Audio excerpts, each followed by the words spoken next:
हैं बहुत अच्छे होंगे। एक न्यू वीडियो में सभी दोस्तों का एक बार फिर से हार्दिक स्वागत है इस YouTube चैनल पर। दोस्तों, आज के वीडियो में हम बातचीत करेंगे मैथमेटिक्स के मॉडल पेपर का भाग नंबर 2। पहला जो भाग है कल अपलोड किया गया था, मैथमेटिक्स के कुछ क्वेश्चन जो है आपको सोल्यूशन करवाए गए थे। आज भाग नंबर 2 पर देखेंगे। जो 10th बोर्ड कक्षा की तैयारी कर रहे हैं जो भी स्टूडेंट, उन सभी के लिए सरस्वती शिक्षण संस्थान सुरपुरा के द्वारा कुछ मॉडल पेपर जो है दीपावली की छुट्टियों में आपके लिए इस YouTube चैनल पर प्रसारित किए जा रहे हैं, कुछ सोल्यूशन करवाए जा रहे हैं। तो आज ये मैथमेटिक्स 10th कक्षा का मॉडल पेपर भाग नंबर 2 है, जिसके कुछ क्वेश्चन जो है आज अपने इस बोर्ड पर सोल्यूशन करेंगे। तो जो भी स्टूडेंट है, चाहे सरस्वती शिक्षण संस्थान के या अदर कोई भी कैंडिडेट है जो इस वीडियो को देख रहा है, अपने तमाम दोस्तों के साथ वीडियो को शेयर करें। पहली बार अगर जुड़े हैं तो चैनल को सब्सक्राइब कर इस परिवार का सदस्य जरूर बने। तो शुरू करते हैं आज के क्वेश्चंस को। और कल हमने 10 क्वेश्चन किए थे, 11वें क्वेश्चन से आज इस YouTube पर अपने सॉल्यूशन करना शुरू करेंगे। 11वां क्वेश्चन स्क्रीन पे है, क्वेश्चन को साथ साथ में लिखते जाएं ताकि आप अच्छी तरह से और पकड़ बना पाए जब भी आपको, क्योंकि दीपावली की छुट्टियां हैं तो एंजॉयमेंट के साथ साथ आपको ये भी पढ़ाई वाला जरिया है वो भी जारी रखना है, क्योंकि हमें 2024-25 के एग्जाम में काफी अच्छा स्कोर करना है। तो 11वां क्वेश्चन शुरू करते हैं। 11वां क्वेश्चन आपको दे रखा है 9 पेंसिल तथा 8 पेनों का मूल्य। 9 पेंसिल तथा 8 पेनों का मूल्य, 8 पेनों का मूल्य 54 रुपए है। हमें क्या दे रखा है? 9 पेंसिल और 8 पेनों का मूल्य 54 है। इसे बीजगणितीय समीकरण के रूप में लिखिए। इसे बीजगणितीय समीकरण के रूप में लिखिए। यह क्वेश्चन आपको दे रखा है। तो हमें क्या करना है, क्योंकि दो प्रकार के रूप आते हैं, एक बीजगणितीय रूप आता है, एक बीजगणितीय हल आता है और एक ग्राफीय विधि आती है। 3 मेथड आते हैं। तो यहां जो हमें पूछा गया है उसके अनुसार हमें काम करना है। तो हमें क्या करना है कि बीजगणितीय समीकरण जो है उसको रूप में लिखना है। तो हमारे पास दो प्रकार के एलिमेंट है, एक तो है पेंसिल और एक है पेन। तो हम क्या करेंगे, सॉल्यूशन में सबसे पहले लिखेंगे माना एक पेंसिल का मूल्य, एक पेंसिल का मूल्य x रुपए है। एक पेंसिल का मूल्य क्या मान लिया है? x रुपए। एक पेंसिल कितने रुपए की आती है? x रुपए की आती है। माना एक पेन का मूल्य y रुपए है। एक पेन का मूल्य क्या मान लिया? y रुपए मान लिया। और एक पेंसिल का मूल्य क्या मान लिया? x रुपए। क्योंकि दोनों के टोटल 54 रुपए लग रहे हैं। हमें पता नहीं है कि एक पेंसिल कितने की और एक पेन कितने का है, और ना ही हमें ये पता लगाना है, क्योंकि हमें इसको बीजगणित के रूप में लिखना है। तो यहां पर लिखेंगे। उसके बाद हम काम किसके अनुसार करते हैं? अपनी तरफ से कुछ काम नहीं करना, प्रश्नानुसार चलना। प्रश्नानुसार एक जो पेंसिल है वो कितने की है? x रुपए की है। तो हमारे पास पेंसिल है कितनी? 9 पेंसिलें हैं। तो ये हो जाएगा 9 गुना x।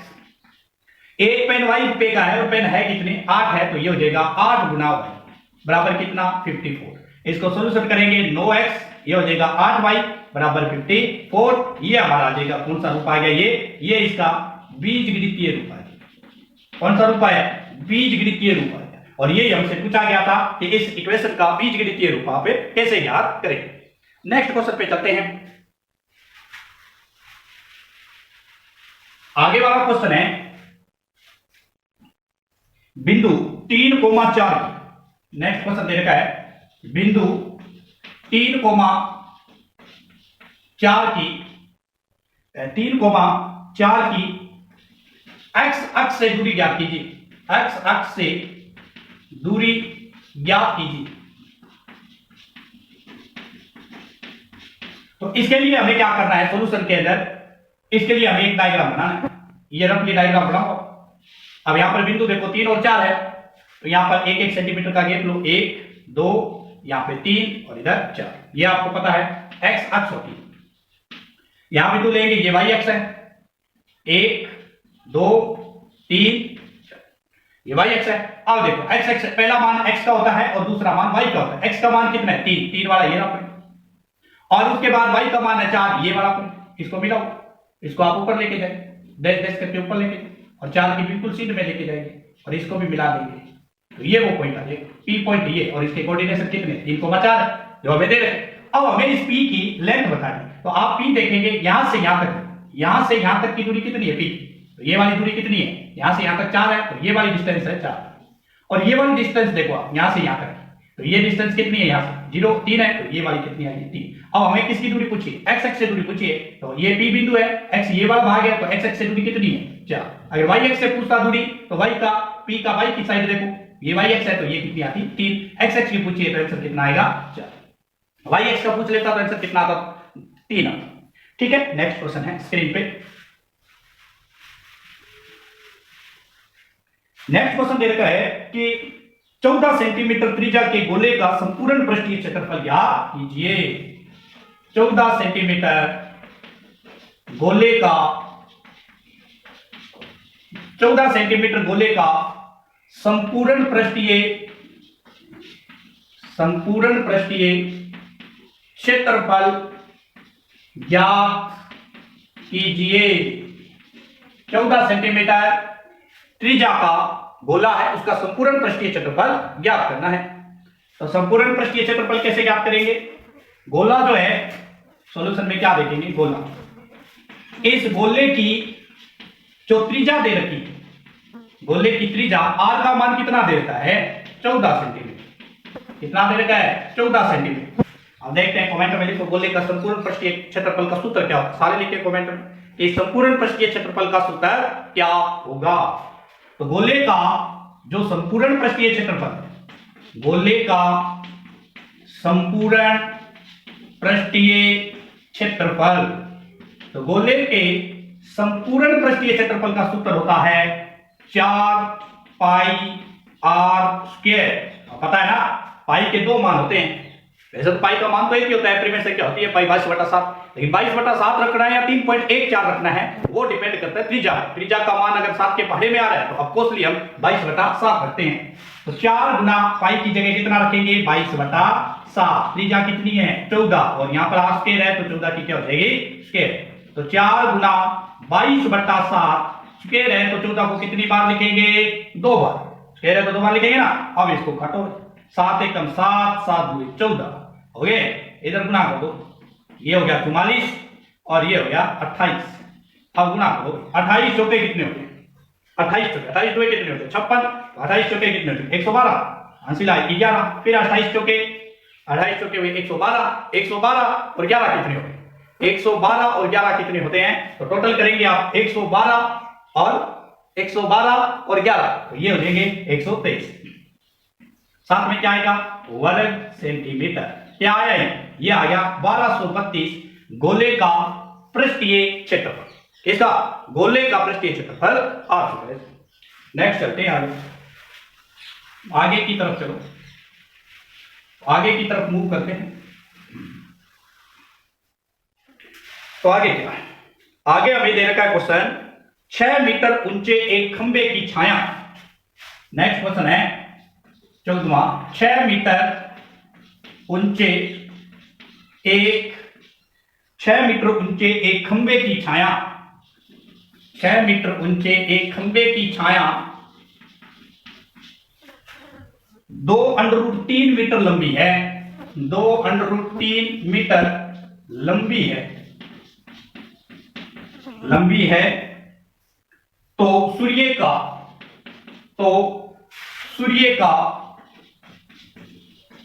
49 कोण क्या होगा, सूर्य का 49 कोण क्या होगा।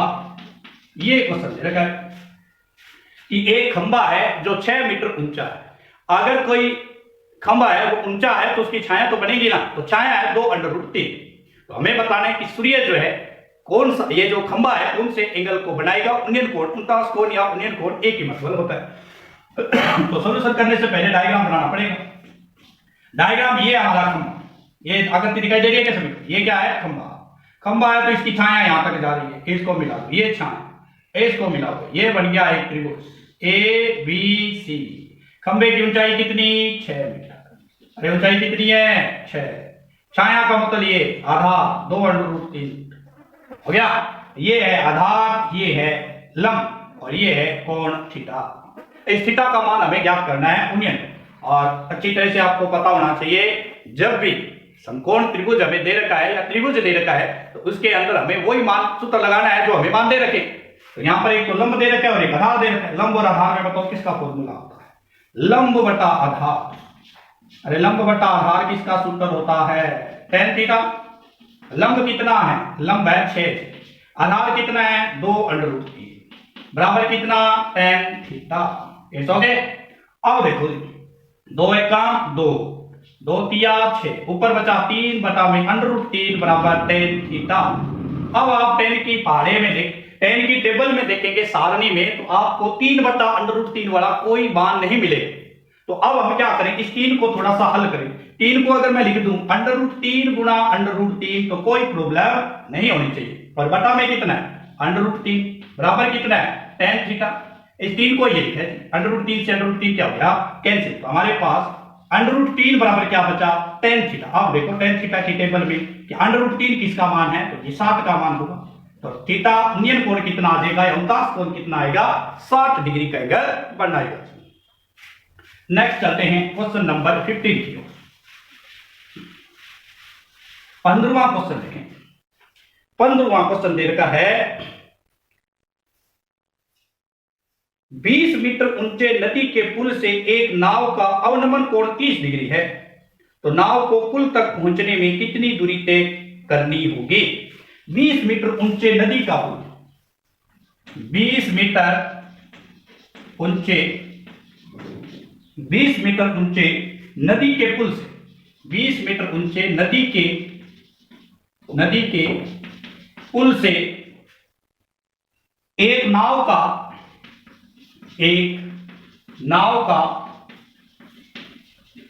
अवनमन कोण 30 डिग्री है। अवनमन कोण 30 डिग्री है। अवनमन कोण कितना है? 30 डिग्री है। तो नाव को पुल तक पहुंचने, तो नाव को पुल तक पहुंचने में कितना समय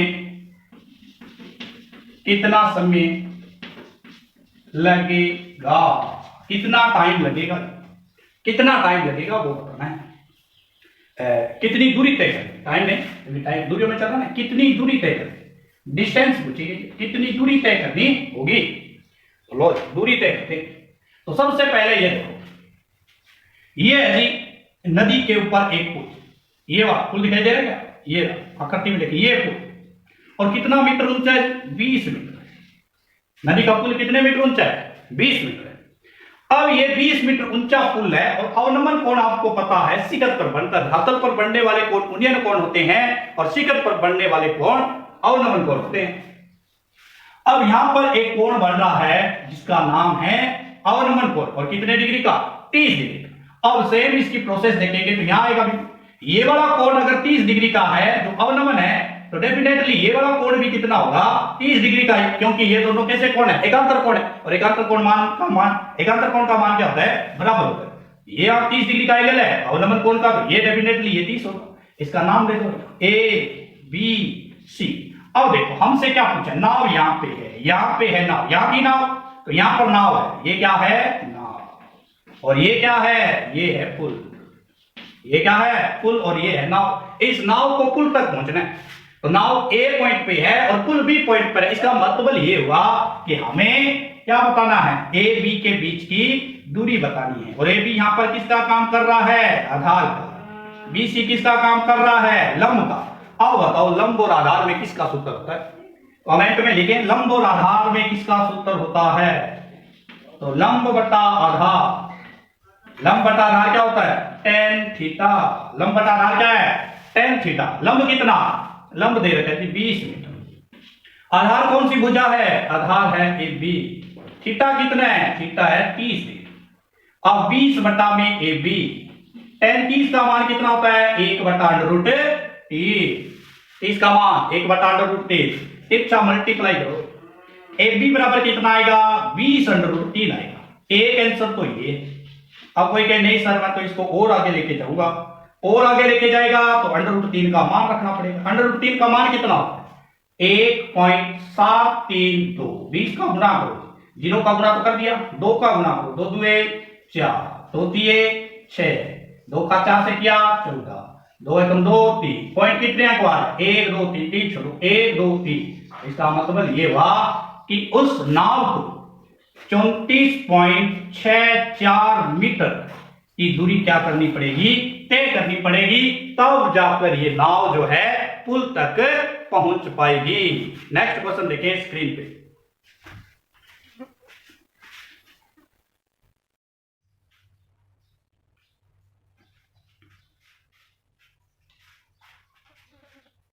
नेक्स्ट क्वेश्चन है स्क्रीन पर क्वेश्चन नंबर 16, और ये 16वां क्वेश्चन जो है वो सभी बच्चे कमेंट के अंदर और आपका जो 10th का ग्रुप बना है उसके अंदर सॉल्यूशन करके भेजेंगे सभी जितने भी स्टूडेंट हैं।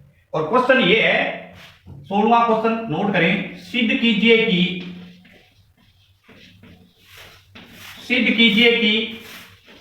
√2 एक अपरिमेय संख्या है। ये सभी बच्चे भेजेंगे ग्रुप में, सभी को फोटो भेजनी है हल करके। √2 क्या है, एक अपरिमेय संख्या है, ये प्रूफ दैट करके भेजना चाहिए। नेक्स्ट क्वेश्चन देखते हैं, क्वेश्चन नंबर 17 की हो सकते हैं। 17 क्वेश्चन क्या है कि यदि एक बहुपद दे रखा है, एक पोलिनोमियल दे रखा है, यदि बहुपद जो है वो है 6x² -3 -7x के शून्यांक जो है इसने पहले से दे रखे हैं 3/2 -1/2 है। तो शून्यांकों और गुणांकों में संबंध ज्ञात कीजिए। तो शून्यांकों व गुणांकों में संबंध ज्ञात कीजिए। शून्यांकों और गुणांकों में क्या ज्ञात करना, आपको संबंध ज्ञात करना है। शून्यांक इसने पहले से ही देखे, तो सबसे पहले क्या करते हैं, जो आपको बहुपद दे रखा है उसको देखते हैं। बहुपद दे रखा है आपको 6x² -3 -7x। क्या ये बहुपद सही तरीके से लिखा हुआ है? नहीं, इसने थोड़ा सा हेरा फेरी की, इसलिए हम इसको सबसे पहले तो सही फॉर्म में लिखेंगे। बहुपद क्या होता है, क्योंकि द्विघात का बहुपद है तो सबसे पहले x² की टर्म आएगी, फिर x की टर्म आएगी, फिर अचर संख्या। अब ये सही हो गया। अब यहां से a का मान कितना जो x² के साथ टर्म है, b का मान कितना जो x के साथ टर्म है, और c का मान जो अचर संख्या है, लिख दिया। अब हमें शून्यांकों और गुणांकों के बीच में संबंध ज्ञात करना है। तो सबसे पहले जो शून्यांक दे रखे उनका योग ज्ञात करें। शून्यांक कितने, ये वाले दो शून्यांक इनका योग ज्ञात करो। 3/2 प्लस -1/2, ये हो जाएगा 3/2 प्लस का माइनस से गुणा करेंगे माइनस। अब 3/2 का मतलब कितना, और 2 का भाग लगाने का मतलब आधा होता है। 3 का आधा कितना, 1.5 में से आधा घटा दो, 1 बचे। ये लो। अब क्या करना है, इनका गुणा करेंगे दोनों शून्यांक का। 3/2 गुणा -1/2, तो इधर 3 का 1 से करेंगे -3 और 2 का 1 से करेंगे 4, तो -3/4 होगा। अब हम क्या करते हैं, ये योग और गुणा देखते हैं क्या फॉर्मूले से आ रहा है। योग का सूत्र क्या होता है, -b/a, और माइनस निशान वैसे का वैसा। b का मान कितना है, b का मान है जी -7। b का मान कितना है, b का मान है -7। a का मान कितना है, a का मान है जी 6। हल करेंगे तो कितना हल करेंगे तो कितना आएगा, ये हो जाएगा योग बराबर माइनस माइनस प्लस हो जाएगा 7/6 आएगा। 7/6 आएगा, कितना आएगा। अच्छा ये यहाँ पे 3/2 है और यहाँ माइनस के 1/3 है, यहाँ माइनस के 1/3 है। तो ये हो जाएगा हमारा माइनस के 1/3 है, 3 और 2 6 आएगा यहाँ, और ये 7 आएगा। ठीक है ना, ये कितना आएगा 7/6 आएगा। इसको हल करेंगे, ये भी 1/3 है, 3 से 3 कैंसिल आउट हो जाएगा, तो -1/2 आएगा। क्योंकि ये शून्यांक थोड़ा गलत लिख दिया, -1/3 है, 1/2 नहीं, इसको करेक्ट करेंगे। उसके बाद हम देखेंगे कि ये -b/a होता है, और इसको हल करेंगे तो ये 7/6 आएगा इसके बराबर। उसके बाद गुणा का फॉर्मूला बताओ क्या, c/a, c का मान -3, a का मान 6, हल करेंगे तो कितना आ जाएगा -1/2। तो ये शून्यांक और गुणांकों में क्या आ जाएगा, रिलेशन आ जाएगा, संबंध आएगा, क्योंकि दोनों का योग बराबर और दोनों का गुणनफल भी बराबर आएगा। नेक्स्ट क्वेश्चन करते हैं। नेक्स्ट क्वेश्चन पे हैं 18वें क्वेश्चन की ओर मूव करते हैं। 18वां क्वेश्चन एक समीकरण दे रखा है, दो इक्वेशन दे रखी है, उनको हल करना है। एक समीकरण हमारे पास x माइनस वाई प्लस 1 बराबर 0, और दूसरी समीकरण हमारे पास 3x प्लस 2y बराबर -12 बराबर 0। अब दो समीकरण हमें दे रखी है, इन समीकरणों को थोड़ा सही तरीके से लिख लेते हैं। x माइनस वाई बराबर इस 1 को इधर लेके जाएंगे माइनस, समीकरण नंबर 1 हो जाएगा। समीकरण नंबर क्या हुआ 1। अब 12 को उधर लेके जाओ, इस 12 को इधर लेके जाएंगे तो ये हो जाएगा 3x प्लस 2y बराबर 12, समीकरण नंबर 2 हो गया। अब समीकरण हल करने के कई मेथड होते हैं, दो समीकरणों को हल कर, लेकिन यहां सबसे सस्ता और टिकाऊ जो मेथड है वो है विलोपन विधि। सबसे अच्छा टिकाऊ सौदा कौन सा है, विलोपन विधि। और विलोपन विधि में आपको क्या करना है, एक को गायब करना है किसी को। अब यहाँ पे x है, यहाँ पर 3x है, यहाँ पे y है, यहाँ पर 2y। अगर मैं समीकरण 1 को 2 से गुणा कर दूं तो यहाँ पर 2y हो जाएगा और इस 2y से कैंसिल आउट हो जाएगा। लिखो क्या लिखेंगे, समीकरण 1 को 2 से गुणा करने पर, समीकरण 1 को किससे गुणा कर देना है, 2 से करो फिर। तो समीकरण 2 को गुणा करेंगे 2x माइनस 2y, और इसको भी करना है। कई बच्चे बहुत समझदार होते हैं, इन दोनों को गुणा कर जाते हैं, इसको नहीं करते, सभी को गुणा करना है।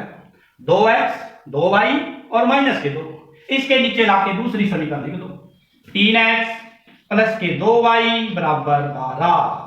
अब बताओ कौन कटेगा, कटेगा तो वही जो बराबर होगा, और विपरीत चिन्ह का हो, प्लस माइनस का है इसको काटना। क्या चिन्ह बदलने की जरूरत है, नहीं। तो यहां क्या लिखेंगे, जोड़ने पर किस किस को जोड़ेंगे, 2x प्लस 3x को, -12 माइनस 2 प्लस के 12, इन दोनों को जोड़ो कितना आया 5x। यहां से कितना बचेगा, प्लस के 12 माइनस के 2 10, 5 गुना कर रहा है, इधर आके क्या करेगा, 5 दूए 10, x का मान कितना आया 2। x का मान उठा के समीकरण 1 में रखने, x का मान समीकरण 1 में रखने पर पहली समीकरण दिखाई दे रही है सभी को, x माइनस वाई बराबर माइनस का a, और x की जगह कितना रखेंगे जी, x की जगह 2 रखेंगे, तो यहां आ जाएगा 2 माइनस के y बराबर माइनस का a। इस 2 को इधर लेके जाओ, प्लस का है माइनस का हो जाएगा, -1 माइनस के 2 माइनस y, ये हो गया माइनस के 3, माइनस से माइनस कैंसिल, y का मान हो जाएगा 3। तो x का मान आया 2 और y का मान आ गया प्लस के 3। ये इसका क्या हो जाएगा, हल होगा जी, क्या हो जाएगा, हल होगा। ये 18वां क्वेश्चन था। कौन सा क्वेश्चन था, 18। तो इसी प्रकार के क्वेश्चन जो है इस YouTube चैनल पर लगातार अपलोड होते रहेंगे। ये मैथमेटिक्स के मॉडल पेपर का सेकंड भाग था। धीरे धीरे हम आगे वाले क्वेश्चन जो है वो भी सोल्यूशन करेंगे। एक क्वेश्चन आपको दिया है, वो क्वेश्चन आप जो है सभी बच्चे ग्रुप के अंदर भेजेंगे, उसका सोल्यूशन किस प्रकार का होगा। तो एक बार सभी को दीपावली पर्व 2024-25 के लिए सभी बच्चों को, सभी जो गार्जियंस हैं उनको, और जो भी यूट्यूब परिवार के सदस्य हैं उन सभी को दीपावली की हार्दिक हार्दिक शुभकामनाएं 2024-25 के लिए। और कल जो है, आज दीपावली का पहला दिन है, कल जो है मेन दीपावली होगी, तो उस पर भी आपको एक वीडियो दीपावली पर स्पेशल बनाया जाएगा कि दीपावली क्यों मनाते हैं, क्या कारण है दीपावली के। अलग अलग धार्मिक राष्ट्रों ने अपने अपने साथ अटैचमेंट कर रखा है, और दीपावली के लिए कौन कौन सी व्यवस्था आपको रखनी चाहिए, ये कल एक वीडियो छोटा सा आएगा उस पर। और लगातार मॉडल पेपर जो है सरस्वती शिक्षण संस्थान सुरपुरा के द्वारा इस यूट्यूब चैनल पर आपको सोल्यूशन करवाए जा रहे हैं। ज्यादा से ज्यादा इसको देखें और तमाम दोस्तों के साथ शेयर करें, और चैनल को सब्सक्राइब नहीं किया तो सब्सक्राइब, बेल के प्रेस को जरूर नोट कर लें। धन्यवाद, फिर मिलते हैं न्यू वीडियो के साथ।